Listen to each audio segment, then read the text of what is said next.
Impact, moins 3 matchs. Ça y est les gars, on voit le bout du tunnel arriver. Plus vite que la Jordans de Fisichella dans les années 2000, je sais qu'il y a probablement qu'Alex et moi pour avoir la ref. Ouais, parce que nous, on était là bien avant Netflix et les problèmes de charisme de Daniel Ricciardo. C'est un espèce de kangourou qui est comme son équipe nationale. 10 bonnes minutes par match, une serrure sans passion, pour finir par boire des mojitos fraises dans un pub à bonne nouvelle. Bon, je dis ça peut-être parce qu'ils ont réussi à nous mettre 15 minutes de frisson à l'entame de la compète et que ma belle âme de français que nos cousins belges m'envient a eu du mal à l'accepter. En tout cas, c'est bientôt la fin. On l'aura redouté cette Coupe du Monde, elle nous aura mis devant nos contradictions, elle aura forcé ceux qui annonçaient fièrement la boycotter être quand même contents de poser avec des maillots du Maroc sur Instagram. Hashtag Mazraoui, on savait le sang, alors que non, tu sais rien du tout, que tu l'as découvert en lisant un résumé de l'équipe avant-hier. Bref, finalement, elle aura probablement été utile, déjà pour le jeu, on s'est quand même pas beaucoup ennuyé, on aura vu du spectacle, des émotions par paquet pour nous remettre dans la peau d'enfants de 10 ans qui découvrent ce sport, puis pour redevenir adulte en pensant à tout ce qu'elle a créé et nous obliger à nous interroger sur le monde qu'on réussira à leur laisser, à nos enfants, aux vrais, ceux qui méritent plus que nous d'être ébahis devant leurs écrans. Bref, cette Coupe du Monde, elle nous aura fait passer un cap, à moi en tout cas. Et maintenant qu'on les a beaucoup entendus de l'autre côté de l'Atlantique, moi je vais les attendre au tournant, les prochains organisateurs, leurs avions, leurs 15 degrés de climatisation dans tous les bâtiments publics, leurs droits du travail, leur politique d'immigration, etc., etc. Finalement, c'est peut-être ça être adulte. Grâce à une tête à la 94e minute, une séance de tir au but ou encore un but de Giroud, éluder tout le reste, 90 plus maintenant 10 minutes, on a réussi à gratter. Tout ça pour mieux y penser après et ne jamais oublier à la prochaine étape d'où on revient. Alex m'avait prévenu que c'était relou, mais j'imaginais pas que c'était comme ça.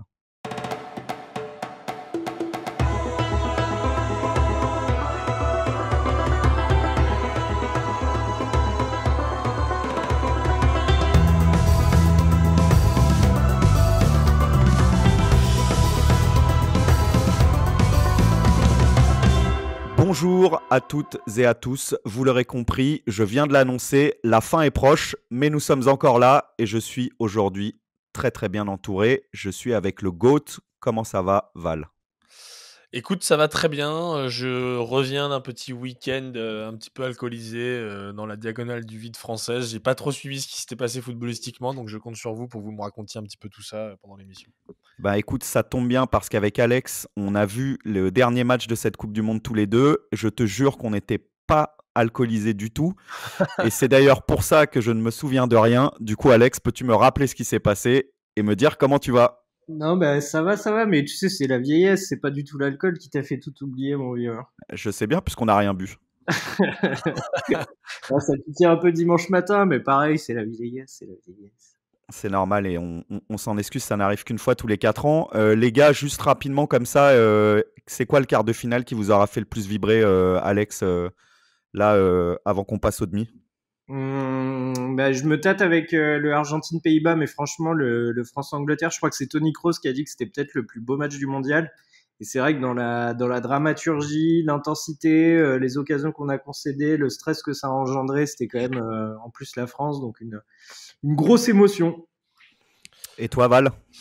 Moi, j'avais bien aimé le Lyon-Bordeaux en demi-finale, en quart de finale de Ligue des Champions en 2009. Ouais, je vois, ouais. Après, j'ai pas trop de souvenirs parce que je t'ai dit, ce week-end, j'étais pas trop présent physiquement non plus, donc D'accord. je vais Bah, répondre ça aux tombe questions. bien, je t'ai préparé pour la fin de l'émission un quiz sur les préfectures et sous-préfectures de l'Allier, Lozère et Haute-Saône. J'espère que tu as bien révisé.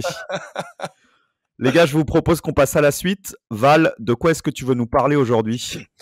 Bah, vous en avez l'habitude depuis le début de la compétition. J'ai mis en place une petite chronique pour parler des liens qui existent entre, des joueurs, des clubs, des pays et le monde de la musique. Et donc après la musique aux États-Unis et au Brésil, j'avais envie de vous parler d'un autre immense pays de musique. Alors bon, j'ai pas trop regardé exactement le calendrier des prochains matchs du jour, mais quand on vous parle de musique, on pense forcément aux Anglais. Bon, vu qu'ils sont favoris, d'après Tom, vous me confirmez que les Anglais jouent bien prochainement, les gars? Je te confirme surtout que tu étais bien au marché de Mende dimanche matin, car ils sont éliminés, Val, Ah ouais? Putain, mais je croyais qu'ils étaient favoris. Par qui ils ont été éliminés? par la France. Ah ouais, OK. Pas entendu parler de ça, moi, tiens. C'est quoi le match d'aujourd'hui, du coup? C'est Argentine-Croatie. Bon, OK. Bah, écoute, je vais essayer de m'adapter. Alors, on va essayer de trouver des liens quand même. Bon, en vrai, ça tombe plutôt pas mal parce que j'ai ouï dire que les Argentins étaient quand même des grands amateurs de musique, en plus de leur passion débordante pour le ballon-pied. Donc, je peux vous proposer de commencer par le GOAT, évidemment, Léo Messi. En dehors de toutes les punchlines souvent faciles et maladroites qui lui sont dédiées dans le rap français, entre autres Rof, Maître Gims, Booba, DC's, Medine ou Jul, le phénomène Léo Messi dépasse largement les frontières de son propre pays. Évidemment, en Espagne, où il a fait toutes ses gammes au FC Barcelone et où des artistes comme Tony Beiro ou Alcides Queiroz lui ont rendu hommage. Mais aussi plus surprenant au Danemark, où un dénommé The Wizard of Oaks lui a dédié une chanson, The Feet Continues to Dance, une chanson qui compile des commentaires télé de ses buts. Il y a aussi en Thaïlande, où une chorale d'enfants, les Thai Teams, ont aussi entonné un chant qui raconte le parcours de la Pulga. Tout ça m'a donné évidemment envie de voir ce que donnerait une chorale dédiée à Neymar avec Flo en chef d'orchestre. Ça peut être un petit moment sympa, je pense.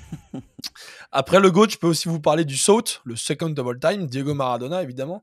Le PIB des euros est évidemment une source incontournable d'inspiration pour nombre de chanteurs argentins, de Fito Páez en passant par Charly Garcia ou Andrés Calamaro. Tous ont dédié une chanson au numéro 10 argentin. Mais je voulais plutôt vous parler de deux chansons qu'on connaît plutôt bien en France, qui sont des œuvres évidemment de Manu Chao, que vous connaissez tous. La première, c'est Santa Maradona. Et la seconde, c'est la Vida Tombola, que Manu Chao aura eu la chance d'interpréter en direct devant son idole dans le film d'Emir Kusturica nommé Maradona by Kusturica. Extrait. Si yo fuera Maradona, viviría como él. Si yo fuera Maradona, frente a cualquier portería. Autre joueur mythique de l'Albi Céleste, mais beaucoup moins connu, Orsi Raimundo. Vainqueur et même buteur en finale de la Coupe du Monde 1934, ce fils d'émigrés italiens était un féru de violon. Lui qui fut l'un des premiers joueurs sud-américains à s'exporter vers le vieux continent, alternait les exploits sur le terrain et les soirées arrosées de Buenos Aires et Turin, ville dans laquelle il vécut la majeure partie de sa carrière footballistique. Il fut même adulé par le père fondateur du tango argentin Carlos Gardel. Carlos Gardel, justement, peut-être la seule personne en Argentine pouvant concurrencer Maradona en termes de popularité, était lui aussi un passionné de football. Il dédia plusieurs de ses œuvres au ballon rond, comme Mi primer gol, littéralement mon premier but, dans lequel il compare la conquête d'un but à celle d'une fiancée. J'ai esquissé un dribble, mais avec ta défense, tu m'as prestement stoppé et il n'y a rien eu à faire. Mais je n'ai rien lâché et en regardant bien, j'ai trouvé l'ouverture. Dans le mur de tes yeux, j'ai planté le tir décisif, mais à nouveau, alors que j'étais démarqué, et tout près de ton but, le sifflet de ton père a décrété hors-jeu. À l'image de Carlos Gardel et Diego Maradona, les parallèles entre le foot et le tango sont légion. On le sait, les différents quartiers de la ville de Buenos Aires se sont notamment construits au début du XXe siècle à travers l'émergence des clubs de foot locaux. Initialement uniquement dédiés au foot, ces derniers se sont ensuite diversifiés en devenant des clubs multisports. L'un des sports d'ailleurs les plus pratiqués à l'époque par les jeunes était la danse. Et en parallèle à cette même période, dans les années 1920, naît la poésie tanguera qui caractérise évidemment le tango et qui raconte le quotidien de la vie et de la ville.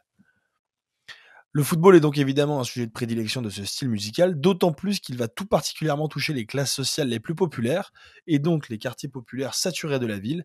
C'est de là que va naître la danse du tango, une façon de danser bien particulière dans laquelle Héctor Negro, poète et historien argentin, établira une comparaison avec le dribble du footballeur. Il est certain qu'il y a une similitude, le bal tango des origines est né dans des endroits réduits et semi-clandestins. Curieusement, c'est répété dans le style footballistique le même genre de gestuelle, ces feintes, ces trucs qui font gagner le demi-mètre nécessaire pour déborder l'adversaire. Enfin, côté croate, évidemment moins de choses à se mettre sous la dent, mais une anecdote sympa quand même. Les gars, si je vous dis demi-finale de Coupe du Monde France-Croatie et Laurent Blanc, vous me répondez ? Bilic, bien sûr. Évidemment, Bilic. Évidemment. C'est une question que j'aurais pas pu poser si j'étais avec Zach et Tom. Donc j'en profite que vous soyez là. Sachez que Slaven Bilic est lui aussi un grand amateur de musique et plus particulièrement de hard rock qu'il pratique régulièrement avec son groupe nommé Robo.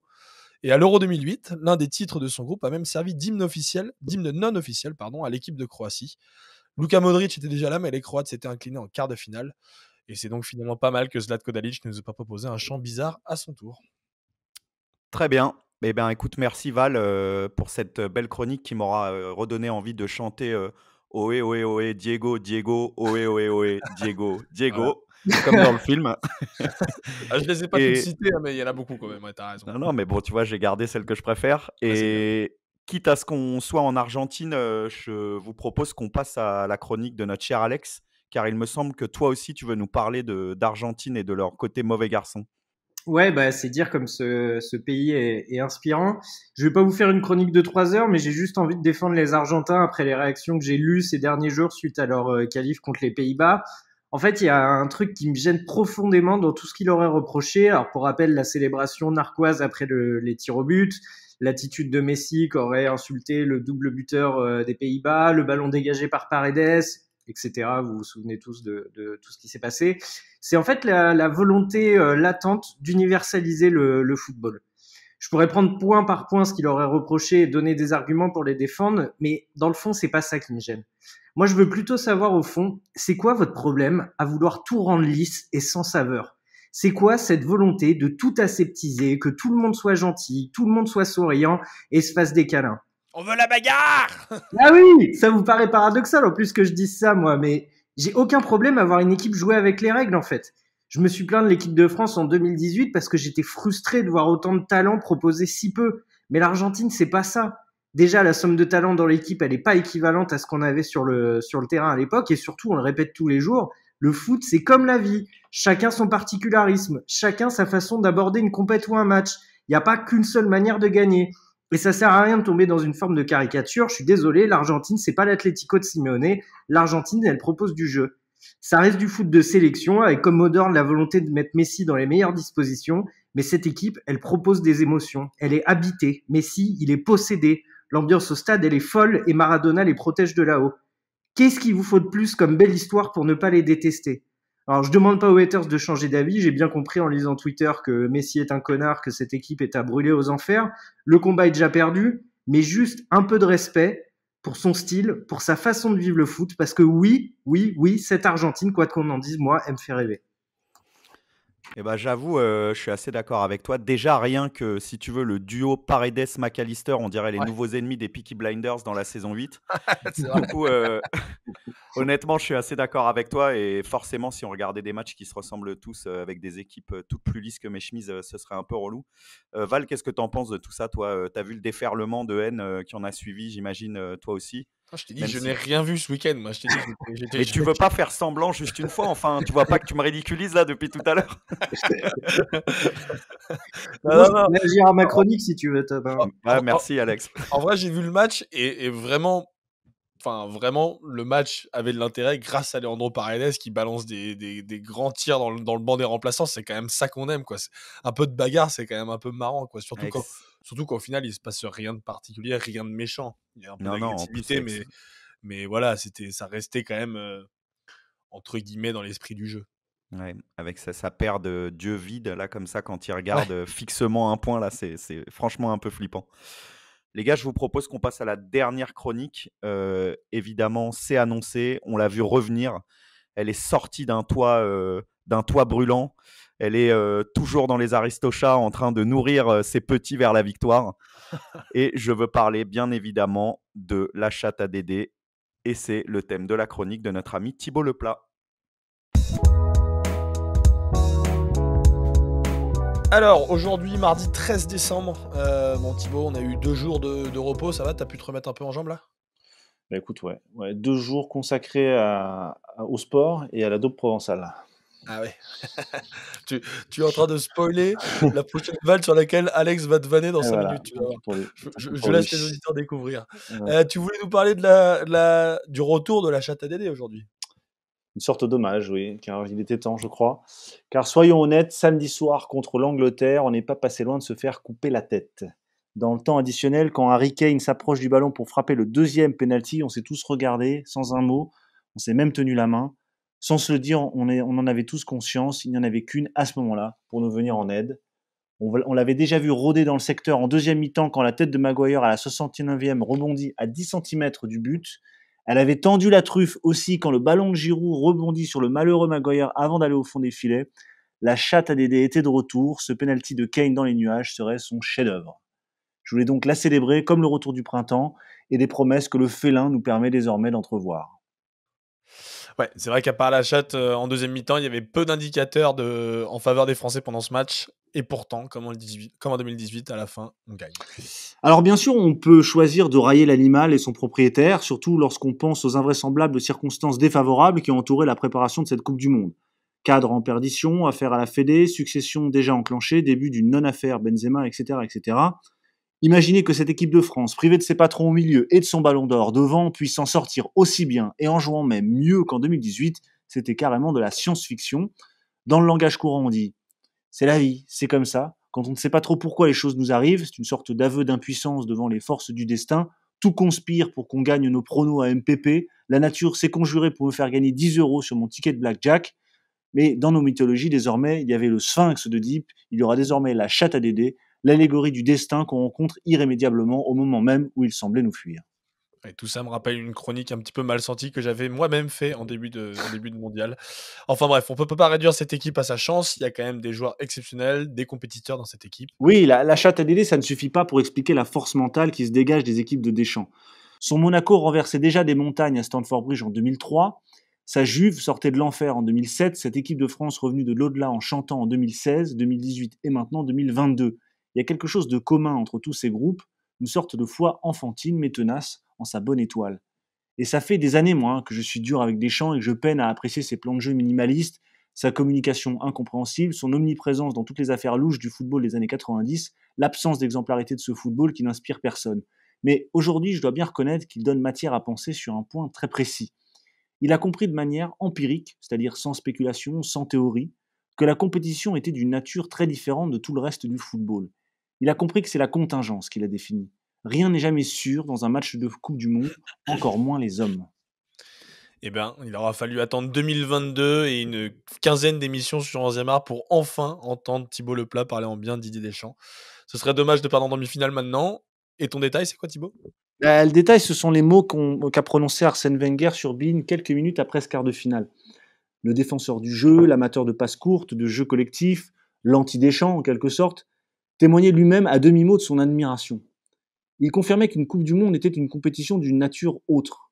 Alors je cite, « On voit la place qu'a pris le football aujourd'hui, disait-il, la pression sur les épaules des joueurs est absolument énorme, au point qu'on en voit beaucoup, quand le coup de sifflet final approche, se mettre à faire n'importe quoi sur le terrain. » Et Arsène a absolument raison sur ce point. Les Bleus de Deschamps ne font jamais n'importe quoi. C'est ce qui peut-être les rend effrayants aux yeux de leurs adversaires.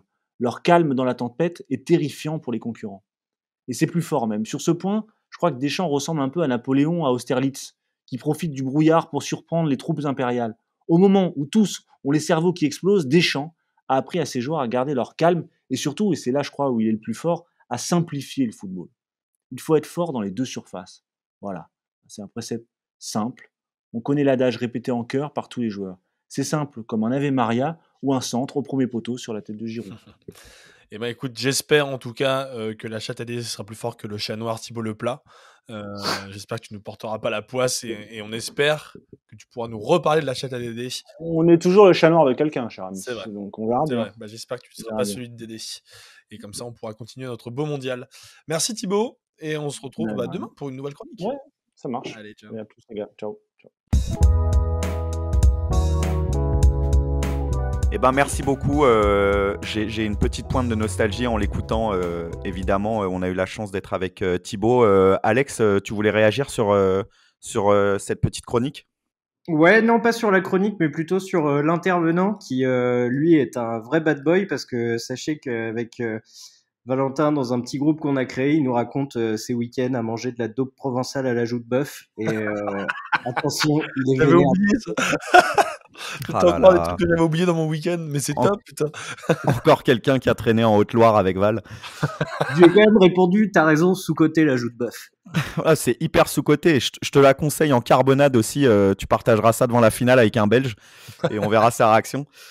Val, est-ce que tu voulais réagir aussi sur le retour de la chatte à Dédé, comme on dit, qui nous avait fait gagner la Coupe du Monde 2018? Est-ce que tu es d'accord avec ce parallèle et ce retour qu'on voit, qu'on entrevoit ici? Enfin, on peut dire que ça fait quand même plaisir qu'elle soit là, quoi. Elle nous a bien aidés parce que, ouais, on en parlait un petit peu en off avec Alex juste avant, là. Quand tu regardes un petit peu le résumé du match, c'était tendu, hein. Moi, j'ai compris pourquoi j'étais aussi stressé pendant le match, parce qu'on a vraiment subi. Et je pense il y a un truc dont on parle pas assez. On parle de la chatte à Dédé, mais on parle pas assez, je crois, du niveau d'Antoine Griezmann. Et moi, un jour, il faudrait qu'on fasse un petit top 10 pour savoir où est-ce qu'il se situe dans l'histoire du foot français. Ah Ouais, bah, je suis d'accord. c'est monstrueux. Moi, t'as raison, hein. À chaque match, je me le redis, mais si on va au bout là de cette Coupe du Monde, ça va être difficile de le mettre même premier en fait, hein. 2 Coupes du Monde où il est le meilleur joueur de l'équipe. Ouais, ou pas loin en tout cas, mais enfin, il y a vraiment débat, quoi. Et le situer, moi, j'aimerais bien savoir où est-ce qu'on le situe dans le top 10 des joueurs français. Non, je suis tout à fait d'accord. Et effectivement, en plus, moi, ce que je trouve exceptionnel avec ce joueur, c'est qu'il a totalement métamorphosé sa façon de jouer. Ouais. C'est-à-dire que même sur le terrain, il se déplace plus de la même manière et c'est toujours aussi efficace. Enfin, c'est vraiment impressionnant et c'est digne d'un QI foot très élevé. Non, mais t'as raison, juste pour finir, on a complètement oublié il courait comme une ballerine, quoi. Il avait un Ouais, style ouais, ultra particulier où mais il rien à voir, ouais. le terrain, et là, c'est plus du tout pareil, et pourtant, il reste élégant hein, et efficace, mais C'est ça. Eh ben, messieurs, on arrive du coup à la fin de cette émission et il en reste plus beaucoup jusqu'à la fin de la Coupe du Monde.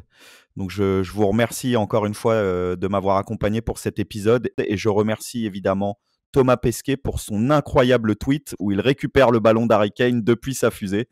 Et donc, s'il nous écoute, on l'embrasse. Messieurs, bon match, bonne première demi-finale aujourd'hui et on se retrouve très vite.